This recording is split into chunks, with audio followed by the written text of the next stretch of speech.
Γεια σας. Σήμερα θα δούμε μαζί το Zoho Show. Με το Zoho Show μπορούμε να δημιουργήσουμε, να επεξεργαστούμε και να μοιραστούμε τις παρουσιάσεις μας online. Γιατί το Zoho Show είναι διαφορετικό από οποιοδήποτε άλλο εργαλείο παρουσιάσεων το οποίο το χειριζόμαστε τοπικά στον υπολογιστή μας. Καταρχάς γιατί μπορούμε να έχουμε πρόσβαση από οπουδήποτε, οποιαδήποτε ώρα θέλουμε στις παρουσιάσεις μας. Έπειτα μπορούμε να τις μοιραστούμε και να τις επεξεργαστούμε συνεργατικά. Μπορούμε να κάνουμε μια παρουσίαση ή να τη στείλουμε σε κάποιον που είναι μακριά ή μπορούμε τέλος να τις ενσωματώσουμε αυτές τις παρουσιάσεις που θα δημιουργήσουμε το Zoho Show στην ιστοσελίδα μας, στο blog μας ή σε οποιοδήποτε άλλο χώρο έχουμε που μπορούμε να ενσωματώνουμε τέτοιου είδους παρουσιάσεις. Τι πρέπει να κάνουμε? Καταρχάς να δημιουργήσουμε ένα λογαριασμό. Εγώ έχω ήδη δημιουργήσει λογαριασμό, οπότε θα βάλω το όνομα χρήστη και τον κωδικό πρόσβασης και θα δούμε στη συνέχεια πώς μπορούμε να δημιουργήσουμε τις παρουσιάσεις μας. Πληκτρολογώ το όνομα χρήστη και τον κωδικό πρόσβασης και μπαίνω στον χώρο στον οποίο μπορώ να δουλέψω την παρουσίαση που θα φτιάξω ή τις παρουσιάσεις που έχω φτιάξει.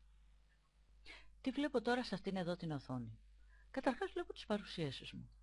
Αριστερά βλέπω ποιες από αυτές είναι ιδιωτικές, ποιες τις έχω δημοσιεύσει, ποιες τις μοιράζονται άλλοι μαζί μου, τις δικές τους, και ποιες μοιράζομαι εγώ με άλλους, ποιες είναι οι πιο τελευταίες, πιο δημοφιλείς και άλλα. Βλέπω επίσης ότι μπορώ να εισάγω κάποιες έτοιμες παρουσιάσεις στο Zoho Show ή να δημιουργήσω κάποια νέα παρουσίαση. Εγώ επιλέγω να δημιουργήσω μια νέα παρουσίαση. Δίνω ένα όνομα στην παρουσίασή μου, μια περιγραφή και επιλέγω ένα template. Υπάρχουν διάφορες επιλογές, ας πούμε ότι επιλέγουμε αυτό. Πατάω Start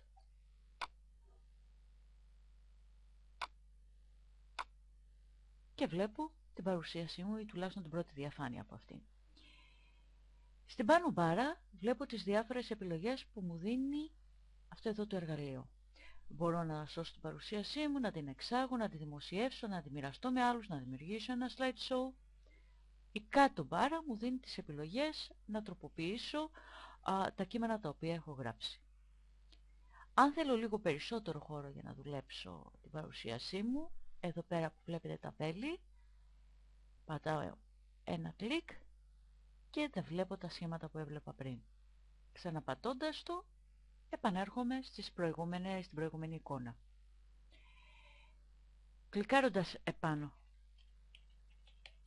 στην πρώτη διαφάνεια, γράφω ένα τίτλο. Πατώντας εδώ πέρα στο Slide View, Master View, προσθέτω μία ακόμα διαφάνεια. Μπορώ εδώ πέρα που λέει Actions να πάω στο Properties ή στο Bullets, ή πολύ απλά μπορώ εδώ πέρα να κάνω ένα δεξί κλικ. Και εδώ πέρα που λέει κουκίδες και αριθμοί, να βάλω όποιο στυλ κουκίδας θέλω και να επιλέξω και το χρώμα της, ή να πάω στα νούμερα. Με επίσης δεξί κλικ επάνω εδώ πέρα μπορώ στις ιδιότητες να αλλάξω τη γραμματοσυρά, να αλλάξω το χρώμα της γραμματοσυράς.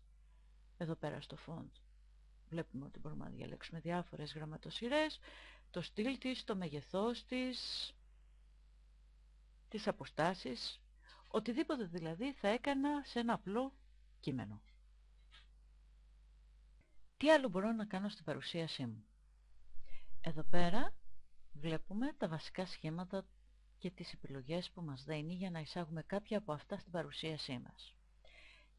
Υπάρχουν τα βέλη, τα αστέρια, σύμβολα. Ας επιλέξουμε ένα από αυτά. Απλώς το παίρνουμε και το σύρουμε στη διαφάνεια. Μπορώ να τροποποιήσω το μέγεθός του, να το αυξομειώσω, να το περιστρέψω. Με ένα δεξί κλικ, εδώ που λέει ιδιότητες, μπορώ να αλλάξω το χρώμα. Μπορώ ακόμα και να αλλάξω και την κατεύθυνση του ίδιου του σχήματος. Με τον ίδιο τρόπο μπορώ να βάλω clip art. Υπάρχουν διάφορες κατηγορίες. παίρνω και σύρω ένα σχήμα πάνω στη διαφάνεια και με τον ίδιο τρόπο πάλι, δεξί κλικ ιδιότητες, του αλλάζω το μέγεθος, το αντιστρέφω. Μπορώ να κάνω ό,τι ακριβώς θέλω με τα σχήματα αυτά και να κάνω τις δικές μου παρουσιάσεις πιο ενδιαφέρουσες. Τι μπορώ να κάνω τώρα με την παρουσίαση που δημιούργησα? Φυσικά τη σώζω, μπορώ να την εξάγω, μπορώ να τη δημοσιεύσω, είτε εκεί που είναι και οι υπόλοιπες παρουσιάσεις του Ζόχο δημοσιευμένες, είτε να την κάνω embed στην ιστοσελίδα μου, στο ισολόγιό μου. Πολύ ενδιαφέρον είναι ότι μπορώ να τη μοιραστώ με άλλους.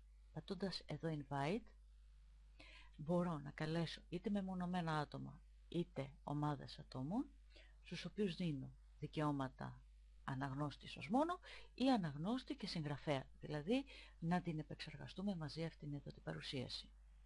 Μπορώ επίσης να καλέσω κάποιον να τη δει, ο οποίος βρίσκεται κάπου μακριά. Σε αυτόν πηγαίνει βέβαια μόνο ο υπερσύνδεσμος.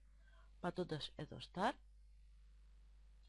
βλέπω ότι σε λίγο θα μου ανοίξει παρουσίαση. Με αυτόν που την παρακολουθεί μπορώ να κάνω chat. Εδώ δεξιά δηλαδή θα δείτε ένα χώρο στον οποίο μπορώ να γράφω μηνύματα. Να φύγω από αυτήν εδώ τη δυνατότητα.